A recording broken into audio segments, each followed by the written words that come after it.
Google Analytics has to be on your website. It's the easiest, best tracking solution. You need to put it on your website from day one so you know where customers are coming from. Explain, have you ever noticed if you go to a site like Zappos and then all of a sudden you see Zappos ads everywhere else for like a week or two, or you go to Amazon and Amazon follows you around? What that is called is remarketing. They know your computer address and off through that browser, and then they target ads through Google based on whenever your computer address shows up on another site. It could be a blog. And I'll actually show you, just when I put up our remarketing for Take Back Local to help increase awareness, we took over 3 out of the 4 spots on the homepage of UT San Diego. And it costs $15. You know how much to put 3 ads on the cover of UT and buy online media? It costs a lot of money. And so this is a way that you can get on a lot of blogs, websites, media sites when they have inventory that's not sold to help expand your brand pretty easily. So we'll talk about that. We'll talk about search engine marketing, the difference between SEM and SEO. Main difference is SEM is paid and SEO is free. We'll talk about some display ads with remarketing. Another thing that a lot of people overlook is the Google Webmaster account. And I will have links to all this stuff throughout the presentation, so you don't have to worry, like, how do I find that? We'll have that on the slides. But the Google Webmaster account, a lot of people do the Google Analytics, but if you go to Google Webmaster with your Gmail account, another thing that a lot of people overlook is the Google Webmaster account. The Google Webmaster account, a lot of people do the Google Analytics, but if you go to Google Webmaster with your Gmail account, or whatever account you're using for that, you log in, and it gives you a little tag. You put that tag in, you give that to your web developer, or if you do it yourself, you stick it on your website just like Google Analytics. And what that does is allows Google to instantly know you're available. Because one of the challenges if you're putting up a new website or you're launching a new business is that sometimes they don't pick it up for 3 to 4 weeks. If you go put this tag on it, they'll pick it up tonight.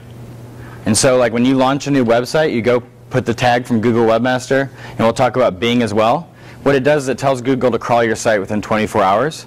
And we found through Deal Current 2.5 years ago, when we first did this, we went from page 4 to page 1 for Daily Deal software, which is our first product, within about 3 to 4 weeks, and we've been there and stayed there.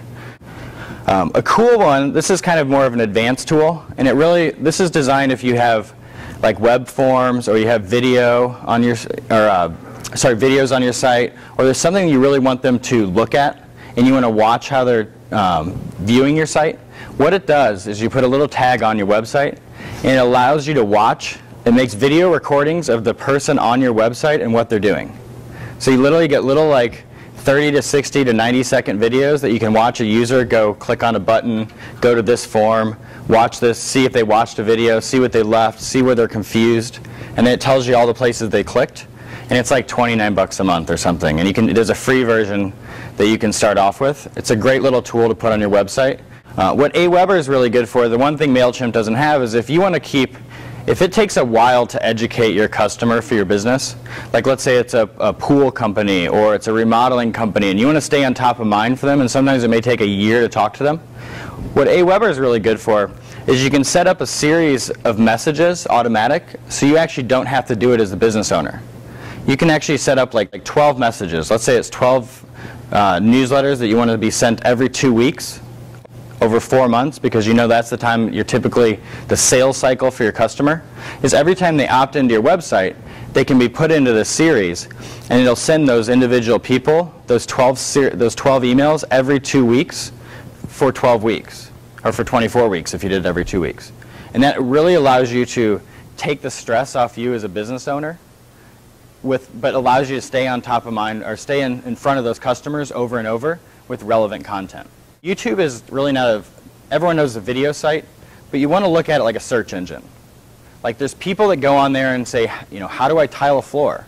How do I change a faucet? How do I, you know, cut my own lawn? How do I install Christmas lights? No matter what your business is, there's how-tos about that. And if you write how-tos about the little things about your product and your business, you can really capture a lot of phone calls.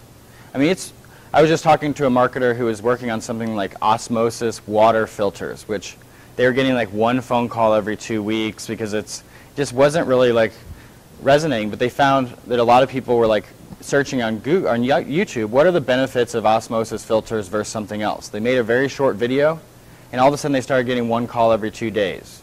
It wasn't like they're driving thousands, but when a sale's a couple $1,000s and it goes from every 2 weeks to every 2 days, it just helps their business, and it wasn't a lot of work.